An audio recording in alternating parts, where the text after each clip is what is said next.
امام ابو داؤد کی روایت سے بھی ہوتی ہے جس میں صراحت ہے فضرب بيده على الارض فنفضها ثم ضرب بشماله على يمينه وبيمينه على شماله على الكفين ثم مسح وجهه۔ تو اس روایت میں ثم کے ساتھ تفصیل کر دی گئی ہے، اور اسی کی طرف شیخ الاسلام ابن تیمیہ رحمۃ اللہ علیہ اور امام شنقیطی رحمۃ اللہ علیہ بھی گئے ہیں۔ ویسے شیخ ابن باز رحمۃ اللہ علیہ سے جب اس مسئلے کے بارے میں سوال کیا گیا تو انہوں نے کہا فابدؤوا بما بدأ اللہ بہ، تو اللہ تبارک تعالیٰ نے جس سے شروع کیا اس سے شروع کیجئے۔ تو اللہ تبارک تعالیٰ نے پہلے چہرے کا ذکر کیا ہے، اس کے بعد ہاتھوں کا ذکر کیا ہے، اس لیے ہم دونوں باتوں کو لینے کے بعد اس درجے تک پہنچتے ہیں کہ انسان دونوں میں سے کوئی بھی کرے گا تو اس کا عمل ہو جائے گا، لیکن اگر حدیث کے مطابق کرتا ہے جیسی کہ صراحت آتی ہے تو انشاءاللہ اس میں گنجائش ہے اور دونوں چیزیں اس کے لیے جائز ہیں۔ اتنی سی وضاحت کے بعد میں آئیے چند ایک سوالات آپ کے سامنے پیش کرتے ہیں جو کہ ہمارے موجودہ زمانے کے بہت بڑے عالم دین تھے، اللہ تعالیٰ ان کو غریق رحمت کرے، شیخ ابن باز رحمۃ اللہ علیہ، جو کہ کافی معروف و مشہور ہیں، اور ان سے پوچھا گیا تھا، کچھ سوالات کیے گئے تھے تیمم سے متعلق، جن میں سے ایک سوال ان سے پوچھا گیا هل صح حدیث مسح الذراعین فی التیمم، کیا تیمم کے اندر ذراعین یعنی بازوؤں کو مسح کرنے والی حدیث صحیح ہے؟ تو آپ نے فرمایا لا، غلط، الصواب وجہ وکفیہ فقط كما جاء في حديث عمار وغيره التيمم يكون بالكفين فقط۔ آپ فرما رہے تھے کہ نہیں، بالکل غلط ہے، درست بات یہ ہے کہ انسان اپنے چہرے کو، اپنے دونوں ہتھیلیوں کو صرف مسح کرے گا، جیسا کہ حضرت عمار وغیرہ کے حدیث سے ثابت ہے، اور تیمم صرف ہتھیلیوں کے ذریعے سے ہوگا۔ ایک دوسرا سوال ہے جو آپ سے کیا گیا اذا حضر الماء اثناء الصلاة هل يقطعها، کہ اگر دوران نماز پانی مل جائے تو کیا اپنی نماز کو توڑ دے گا؟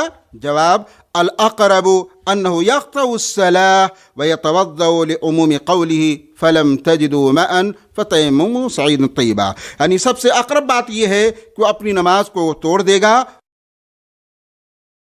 اور پھر وہ وضو کرے گا اللہ تبارک تعالیٰ کے فرمان فلم تجدوا ماء کی وجہ سے۔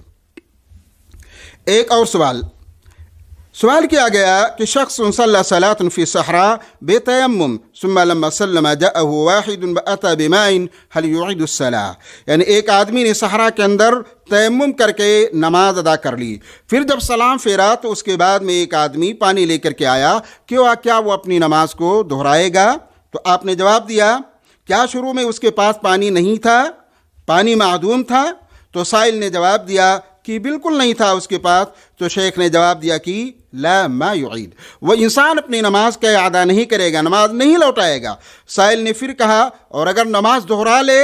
تو شیخ نے کہا لا ما علیہ اعادہ، اس کے اوپر اعادہ کرنا نہیں ہے۔ پھر سائل نے کہا کیا کسی صحیح حدیث سے اس کا ثبوت ہے؟ تو شیخ نے کہا ایک حدیث میں ہے کہ دو آدمیوں نے نماز ادا کی اور ان کے پاس پانی نہیں تھا، پھر اس کے بعد انہیں پانی مل گیا تو اس میں سے ایک نے وضو کیا اور نماز کو دہرایا اور دوسرے نے نہیں دہرایا، تو نبی صلی اللہ علیہ وسلم نے نماز نہ دہرانے والے سے فرمایا اصبت السنہ وَأَجْزَأَتْكَ صَلَاتُكَ، کہ تمہیں سنت مل گئی اور تمہاری نماز تمہارے لیے کافی ہو گئی۔ وَقَالَ لِلْآخَرِ، اور دوسرے سے فرمایا لَكَ الْأَجْرُ مَرَّتَيْنِ، تمہارے لیے ڈبل اجر ہوگا۔ پھر سائل نے کہا کہ کیا یہ حدیث صحیح ہے؟ تو شیخ نے کہا نعم لا بأس به، جی ہاں، اور اس میں کوئی حرج نہیں ہے۔ میرے ناظرین، میرے سامعین، آپ کے سامنے یہ وضاحت ہوئی۔ ایک چھوٹی سی بات جو آپ کے سامنے ذکر کرتا چلوں کہ تیمم کے مشروع ہونے کا سبب کیا ہے اور کس سن کے اندر یہ تیمم مشروع ہوا ہے۔ تو میں آپ کو بتاتے چلوں کہ یہ سن 5 یا سن 6 ہجری کا واقعہ ہے، غزوہ بنی المصطلق کے اندر، جب حضرت عائشہ رضی اللہ تعالیٰ عنہ کا ہار ٹوٹ کر گلے سے گر گیا تھا اور اس کی تلاش کے لیے اللہ کے نبی صلی اللہ علیہ وسلم کو وہاں پر رکنا پڑا تھا، اور جس کی وجہ سے ایسی جگہ پر رک گئے جہاں پر پانی میسر نہیں تھا اور سارے صحابہ پریشان تھے، صبح فجر کی نماز پڑھنی تھی اور پانی نہیں تھا، تو اللہ تبارک تعالیٰ نے آیت تیمم کو نازل کیا اور یہ واقعہ سن 5 یا بعض علماء کے نزدیک سن 6 ہجری کا واقعہ ہے. تو اور پوری تفصیل آپ کو صحیح بخاری کے اندر ملے گی. اللہ تبارک تعالیٰ سے دعا ہے کہ الہ العالمین ہمیں اور آپ کو دین کی صحیح سمجھ سے مالا مال کر دے. رب ذوالجلال ہمارے سامعین ہمارے ناظرین کے علم میں مزید برتری عنایت فرما. وصلی اللہ وسلم علی نبینا محمد وعلی آلہ وصحبہ اجمعین. السلام علیکم ورحمۃ اللہ وبرکاتہ.